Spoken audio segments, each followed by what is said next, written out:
And we're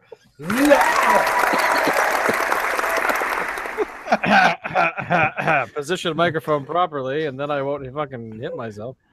Shane is beardless. Hi, this is disturbing. I am beardless. Yes, sorry. Actually, it was last week. It was a couple. Sunday?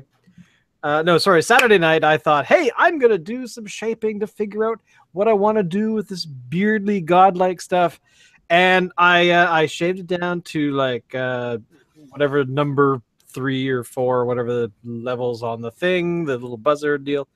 And then I shaped it a bit. I kind of, cut some of this out. I was doing a little bit in here. And then I thought, hey, I'll try a different one. So I cut it shorter. I thought maybe I could go shorter. And I got a few different styles that I kind of liked. But by the time I was done, I got down to pretty much what I was, starting with. So I just finished it all off. And here I am. So I may or may not grow it again. I've been there. Yep, there you go.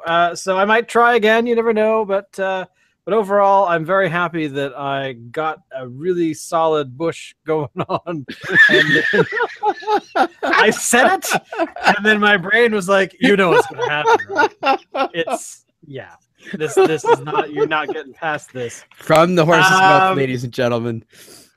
So there you go. Yes, we're mature, and we are also called the Crafty Boys. Sorry. We're opening up the show talking about your bush. I know. That's professionalism all the way. And welcome to the Crafty Boys. Thank you for checking us out. I'm so glad that we've got 10 viewers on right now. I'm lying. But anyway. But yeah, incredible. How's it going, guys? Last week, what the hell did we do last week? We drank beer. Did we drink beer? What? Wow, that must have been really epic. We did. Beer. Yes, we did drink beer last week. Last week was episode 87 of the show. And so this week is episode 88. And you know what that means? Wow. Hey, you know what? I think this is the 2-year anniversary. February 1st? We started beginning of the first week of February 2 years ago. Really? I think so. Really? I think so. Let me go back in time to confirm. Yeah. And we did a milk stout that particular day. Oh, wow. We did. I'd have to go back into my other account because I have the original dates there. But by the way, to tell you that our first episode was also milk stout, we talked about Fuggles and Warlock Bean Me Up Espresso Milk Stout, which I still think is hands down the best beer that has ever come along to actually have a beer that balances beer and coffee in a way where you just want to bathe yourself in it. Have not found another one yet. I'm sorry. Not one that comes. Well, I will say this. There was one that was at Beer Fest a couple of years ago.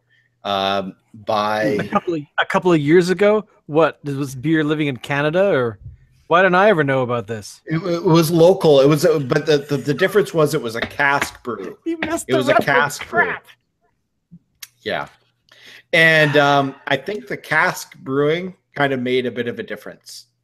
It was very good, and I've tried it again. That wasn't from a cask, and it wasn't as good. So there's that. But I think Fuggles and Warlock still maintains they're the chief of the coffee beer. Chief. Yeah. So what are we drinking today? I know what we're drinking, but who picked this one? I'm trying to remember, to be honest. Hey, I did. Did you pick this one? Excellent, because yes. I'm so excited that you picked this one, because you know why? Because up until a few hours ago, Dave had no idea what beer we were doing today. I totally forgot.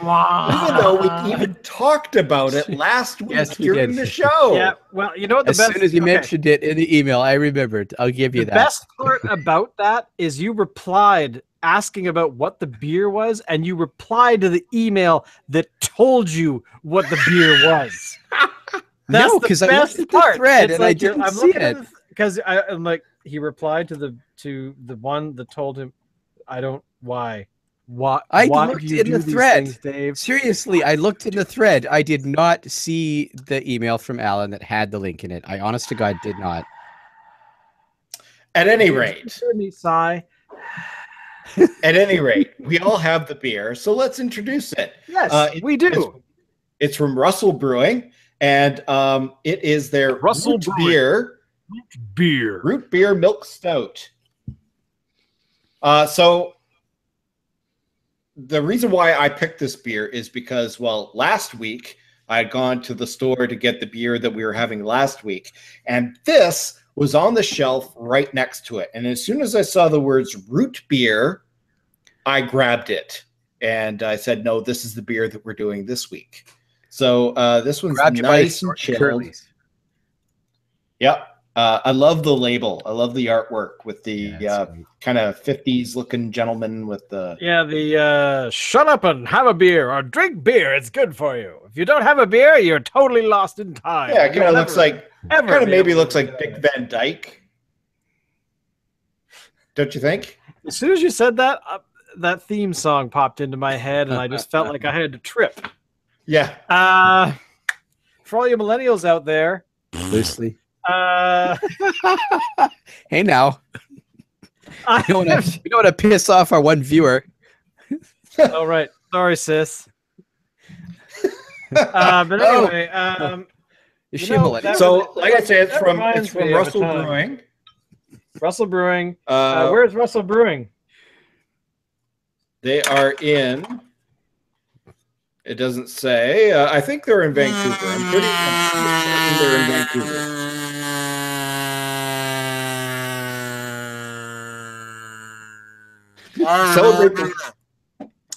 Celebrate the winter months with this Russell Root Beer Stout.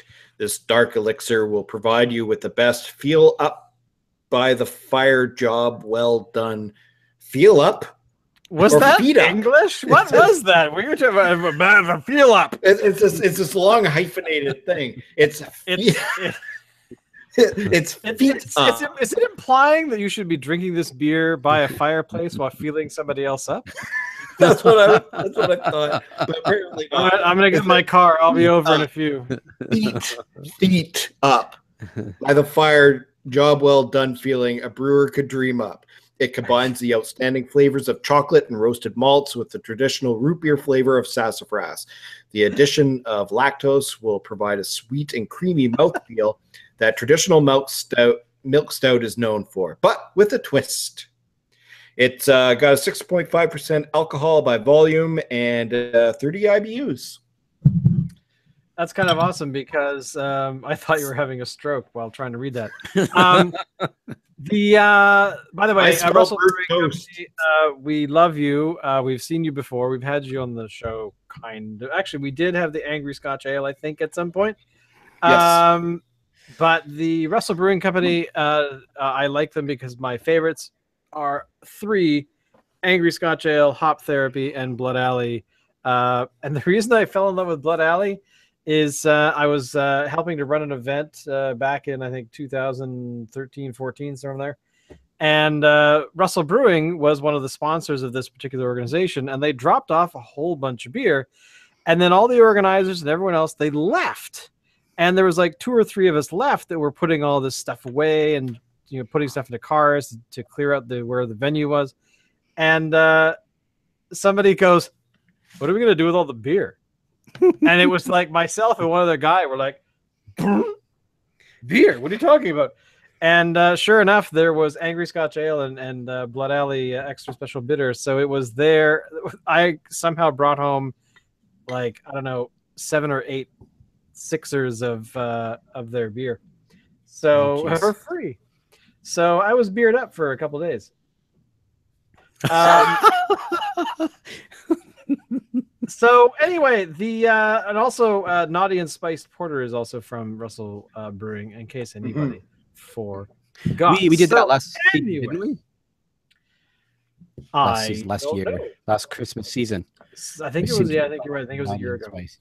I enjoyed that. So anyway, let's open this mother because I kind of, ever since I saw the label, I really have wanted to have root beer for some reason.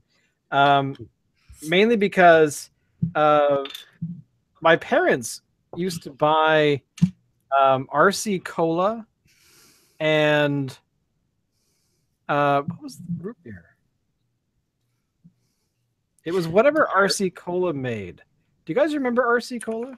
Yeah. Oh, I remember RC. You can still get it some places. RC Really? Cola. Yeah, I've seen it. Can't remember where around. Yeah, just harder to find. I haven't seen it in years. Not that I'm looking hard or anything, but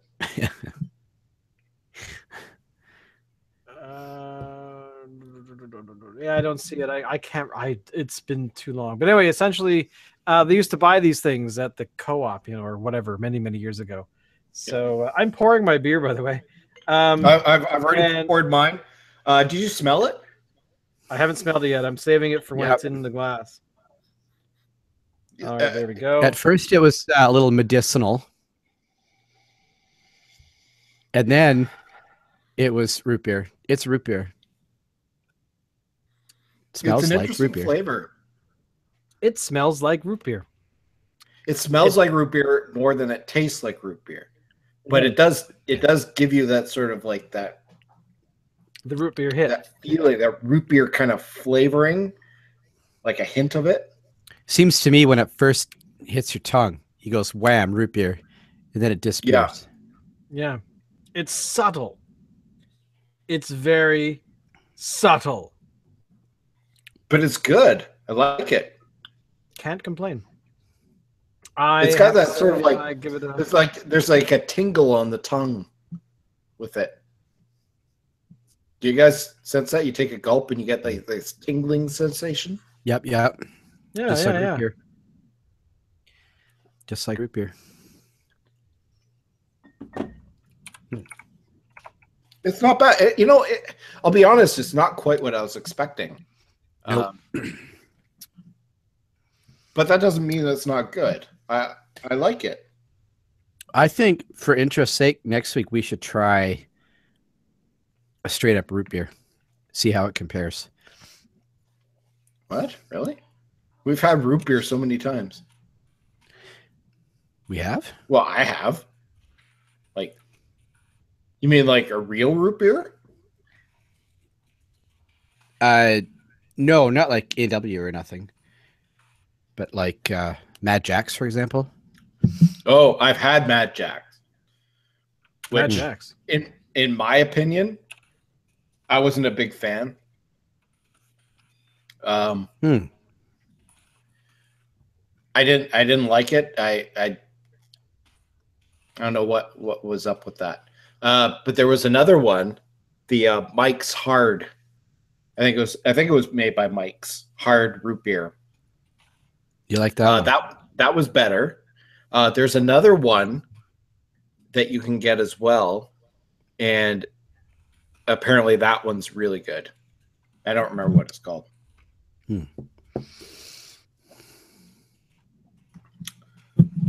So yeah, we could try one of those. I agree. A comparison. It's important to note that this one is not a root beer. It is a beer that's infused with root beer flavoring. True. And it is a milk stout. Yes. Liars, all of them. But it's good. Liars. We have some actually terrible news today for this episode while we're drinking our root beer. Mm-hmm. I'm going to pronounce this incorrectly, but Daggerwood Brewing. Oh, yeah. This is the message that they sent us because they wanted us to spread the word of what had happened. Dear the Crafty Boys. Blasted on Facebook. Shut up. We have some terrible news. We lost this year's batch of 10 degrees along with some other beer. We had a malfunction in our new bottle conditioning room, and a lot of beer has been affected and will have to be destroyed. Along with the 10 degrees, we lost half of this year's batch of London and a batch of Brewing you've all been waiting for, as well as some Bernardian. We're taking suggestions of what to do. We're talking about a few pallets of bottled beer.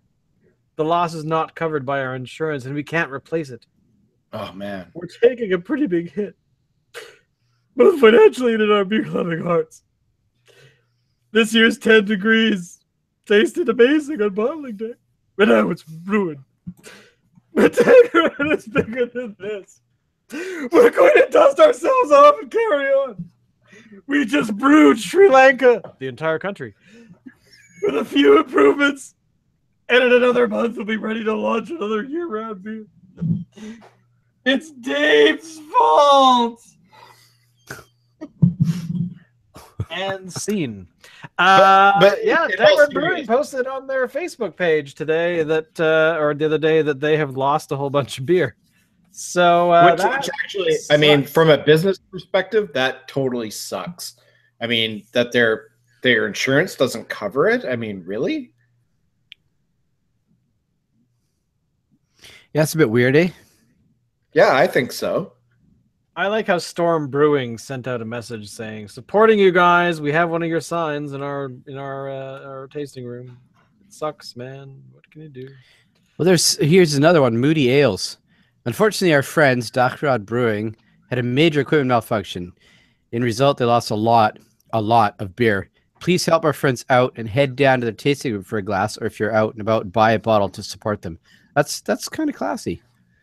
Well, you know what? I mean, the craft beer industry, especially here in BC, is all about, collaboration and teamwork, where, like together they stand, divided they fall kind of thing. So I'm not really surprised at the reaction. I think it's good. That is good. Yeah. Yeah, I agree. I mean, they're not a huge brewery. They're quite, they're small in comparison. They're not teeny, but they're definitely not like a massive multinational brewing company and stuff. And stuff like that, when stuff like that happens, yeah, I think it's cool. They're like, we're taking a financial hit, so sucks to be us. But wow. Excuse me. I gotta say, this beer is really making it smooth now. Yeah, I'm you know what? The more I drink it, the more I'm liking it. The more I like it, kind of unsure about it. Well, also more importantly more importantly as well is that it doesn't have peanut butter in it, and it needs to.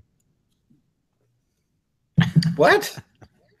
I thought peanut you liked butter that makes beer. Everything better. I do like this beer, but it's kind of amusing because the root beer flavoring reminds me of the peanut beer that we had. The peanut, the heck was it called? I don't remember. Uncle Nutty. The Uncle Nutty, yeah. Which I have another bottle of it. So I grabbed another bottle of it, and I'm kind of storing it and saving it. I think I might grab another couple too. I agree. I fully support that. Let's move on to something a little happier.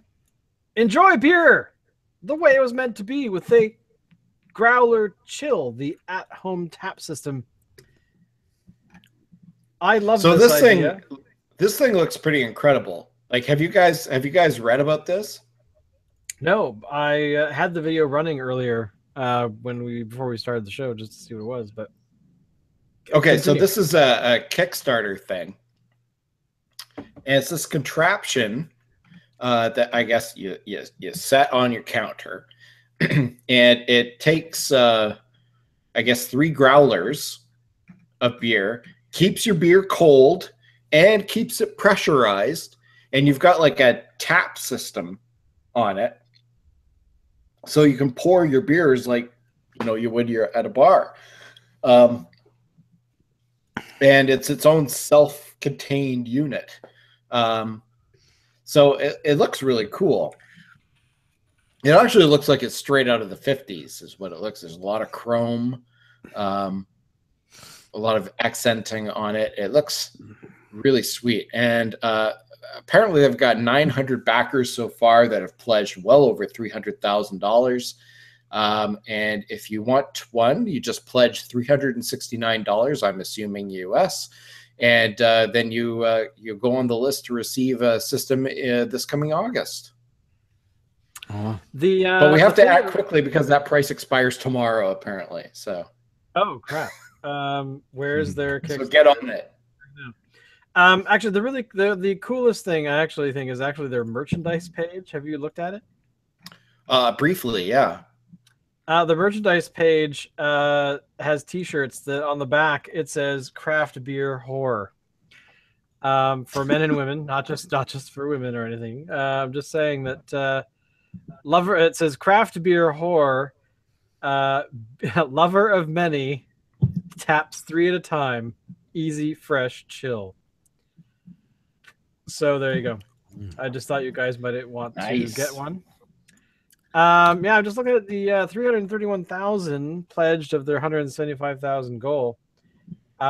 Looks very cool. I'm impressed. I think that they need to just send me one for free. I don't know that I have $369 US to put on one of these things. But man, I mean, it looks sweet. And I you know, and honestly, I don't think my wife would let me put one of these on our counter. You know, our kitchen's not that big. Well, the one thing that does concern me about this is the growlers. It puts them under pressure, and I've never actually ever felt like growler bottles should be under pressure. Well, the thing is, I think they can withstand pressure. Can they?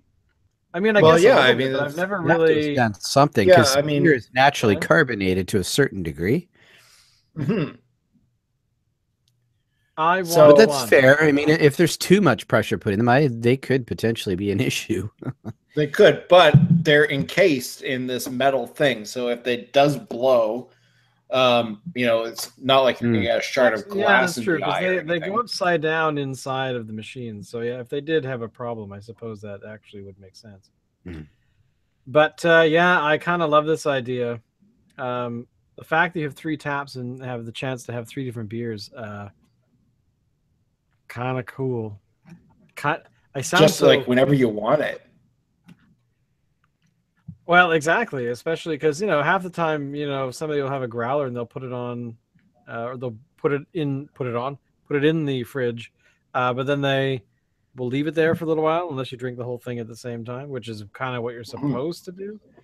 But I don't know. I give it a thumbs up. I think it's a great idea. It's not a whole lot of electronics, not a whole lot of things, other than pretty cold beers. So now, if you did want to spend a little or a lot less than that, you can get a special growler. And we've talked about this before from a company down in Portland, I want to say. They sell these awesome looking, I think they're brass growlers that actually keep the beer under pressure, and you could put it in your fridge and just pour out beer when you want it, and it'll keep it fresh for, you know, months.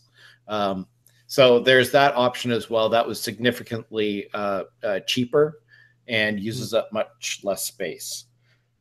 True. I don't remember what it's called. I am jiving on. I'm just skimming over this Kickstarter, and I'm tempted. I'm tempted too, but I don't know, $400. Yeah, well, yeah, exactly. I mean, that's kind of a thing, right? I suspect a lot of these might have gone out as Christmas presents. I gave you a really expensive Christmas gift, and it won't be here until September. But hey, I gotta say, anything to support the growler system of the world is something I like. Absolutely.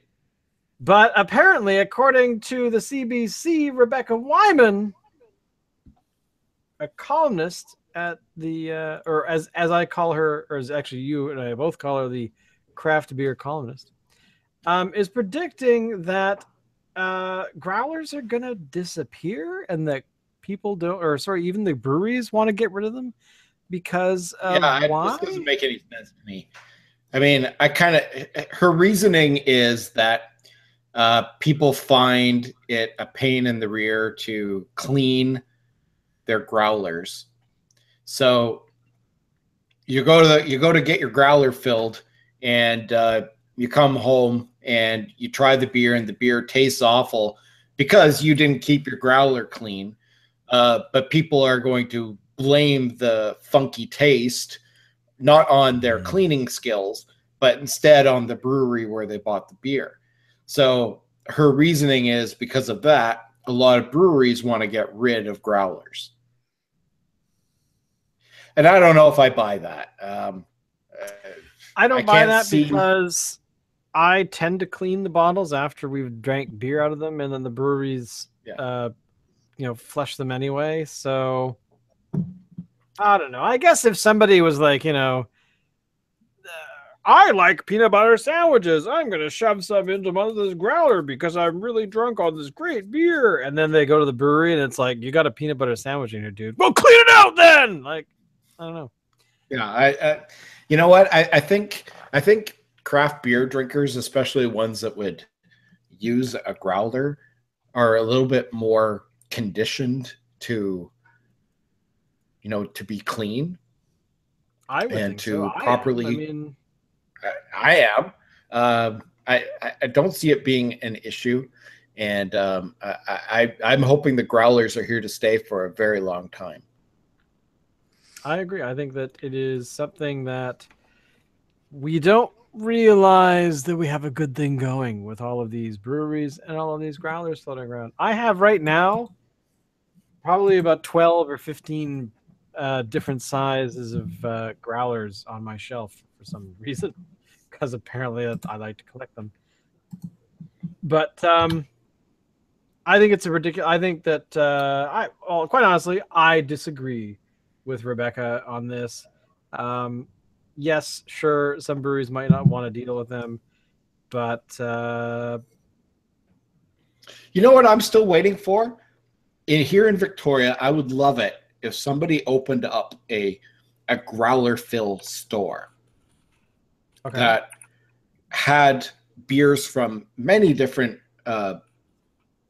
breweries, and you could just go and say it would be like going to a beer store, but instead of having bottles and cans and stuff, you'd take your growler and you'd fill up with whatever you wanted. Right. And it would have it in various neighborhoods. That to me would be ideal. Yeah, I can see that. Now, I think in Vancouver they have something that's like that.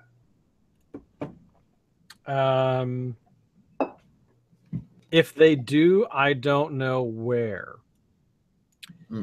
Because that would be a very cool store. I mean, I gather back in Ontario and other places, different provinces have already got that kind of system going on, where you can go into like a liquor store and get a growler fill, like of whatever beer you want. Have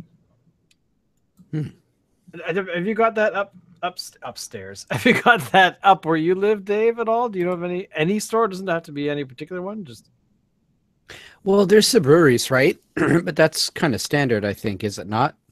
Most breweries do growler fill. So both Cumberland and Gladstone do growler fill. I've seen people heading to Gladstone with their bottles, so they certainly do it there.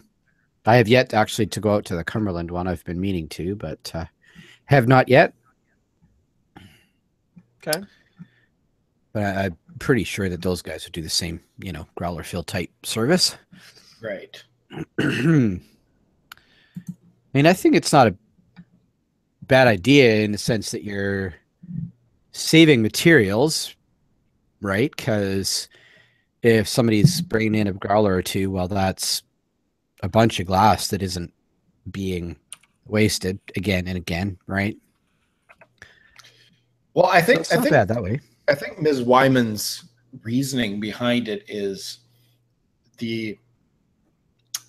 I guess a lot of the breweries are moving towards canning more. Canning has been, I guess, kind of an expensive process, but now there's actual companies out there that specialize in canning for microbrews, and now the process is quite cheap. So if a brewery can, instead of offering growler fills, offer cans instead that absolutely preserves the flavor of their beer, then they would rather do that than go with it. But I prefer the growler. I like the idea of coming home with a growler and, you know, polishing it off and before it goes stale. I don't know. There's something seems kind of wholesome about that for some reason. I don't know why. Yeah.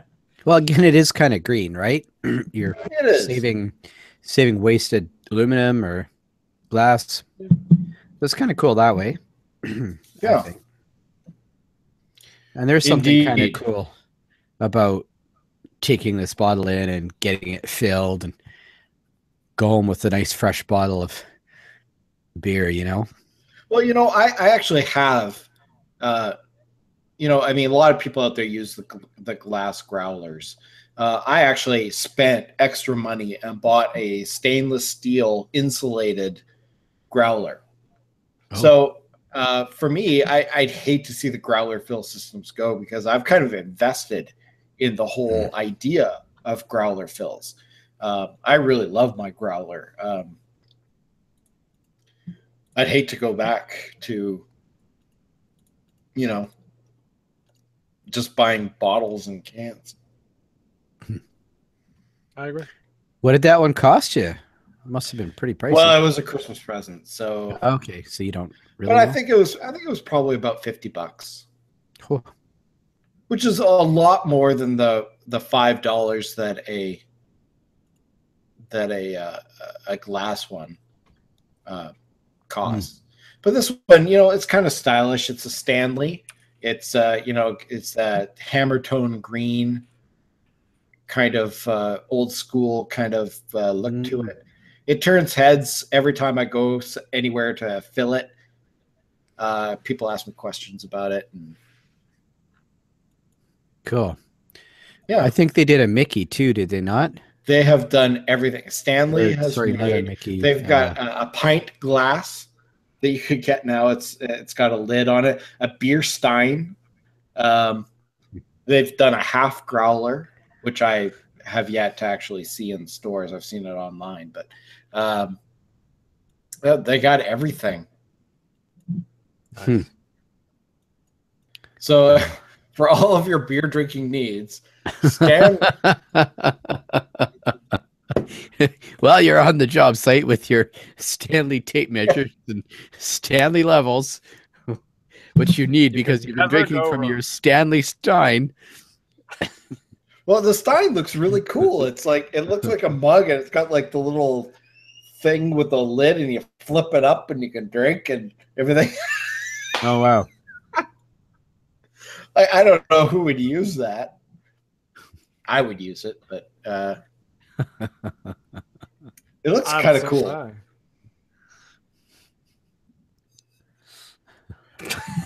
I'm just picturing all kinds of. By the way, I actually found a website today, which I've totally forgot. Did you mention? Mainly because it popped into my mind again because we were talking about growlers, and it's a website called growlerfill.ca. And some dude somewhere here in the Lower Mainland built it because he was wanting to know where the hell to get his growler filled. So yeah, if you go there, there's a convenient little map and a list of breweries, and it tells you whether they're open or not and who's actually filling growlers. So there you go. It only does Vancouver though? Right now it's Vancouver. He's thinking about doing the rest of BC and then maybe Canada. But right now it's just... Oh, wait. I just zoomed over. The blog says it's only Vancouver, the mainland, but it looks like it's also available on the island as well, including Port Angeles. Who's in Port Angeles? People. Bar Hop Brewery.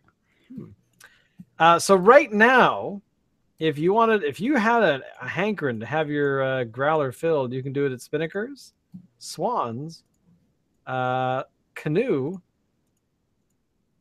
or Moon Underwater. Oh, and one place in View Royal, 4 Mile Brewing. So the rest of them are all taught. Now, this is actually something I was going to ask you guys. We've never ever talked about doing cider. Not that we really would. However, there is one place in Victoria called Todd Creek Craft Cider. And I'm curious if you guys had ever heard of it. Nope. No. Okay. It's out by Prospect Lake. I'm kind of interested in trying their product. I would like to know more. Well, the one that I've seen around here, which you guys may or may not have seen, is shit. What is it? I think it's just Raven. Is that ringing a bell for you, Alan? Because I've seen it, Raven or Black Raven, something like that. And I think they're more a cidery. I think they're based up here, though. Could be. Yeah. Let me just see. I'm moving on this map. I'm going up your way. Okay, here we go. Raven's Moon is actually what it is. Okay. And I'm intrigued now that Shane is talking ciders. I found this about, I don't know, a week ago, maybe not quite a week ago. It was after the podcast from last week. So it did get my attention because I thought it was a very interesting prospect of having a website that did this kind of, it's very simple. So, you know. It's interesting. Why not? It seems kind of cool. Oh, and I have to mention, I should have mentioned this last week, but I had the opportunity to go to the Moon Underwater brewery here in Victoria. Oh, which is on growlerfill.ca. Well, it's a brew pub. And actually, I didn't realize it was a brew pub. I thought it was just a brewery because it's in kind of an industrial area. And just to look at it outside, you wouldn't know that it's a brew pub, but it is. And it's inside. It's quite lively. We had a great time in there. It was some pretty good food, great beer. And we played music bingo. It was a Friday night. We actually ran into some friends of ours there just by chance, and we had a really great time. So if you get a chance to go to the Moon Underwater brew pub, I would suggest that you do that. And I think we should go sometime. I agree. I'm in. I would love to go. I just know that there's somebody that might not show. Who would that be, Shane? Allison shouts from the other room, Dave. Hey! I gotta say, man, she's got you down. So Aaron and I went there for my sister-in-law's birthday party, and Cool. And who walks in but John and Bobby? Nice. So they sat with us, and we played music bingo together, and it was fun. It was a great time. Nice. Whereabouts is it, Al? It's on Bay Street, like in the kind of industrial area, just over the Bay Street Bridge. Yeah. Is that Bay and Bridge? Is that Bridge Street there? Yeah, kind of near there. Okay. Huh. Cool. Kind of over by, what was that computer store that used to be there? Computer store. Oh yeah. What was that called? It was on Bay Street right there in that old house. Yeah. Anyway, it's right, like it's like right next to that. I can't remember. the name of it isn't important. Rickety Jims or something. I don't know. It's something pretty lame. I don't know. I can't remember. Rickety Jims. I only went there like a few times. It was not. Yeah, I went there a few times too. But yeah, they look like they've got a decent menu. They've got beer. So hey, what else? What else do you really need? I mean, when it comes down to it, if you want to drink. Well, and you know what? You could get flights of beer there. What was it? $10 for 6 4-ounce glasses.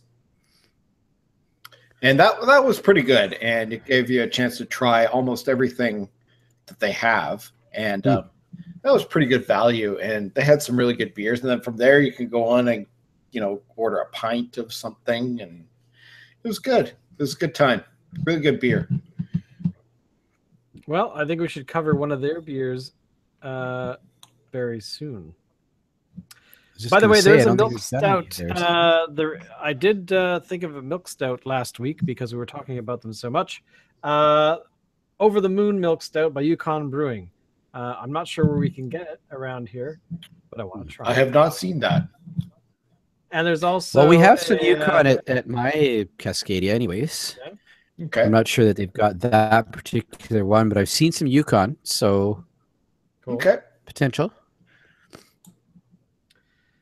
Very good. Right. Well, on that note, boys and girls, we're going to end it off because it's Wednesday night. It's late at night, and we got to go finish our beer.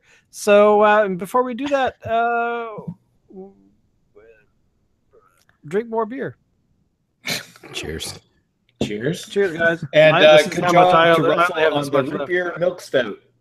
Yes, thank you so much. We'll drink more of it.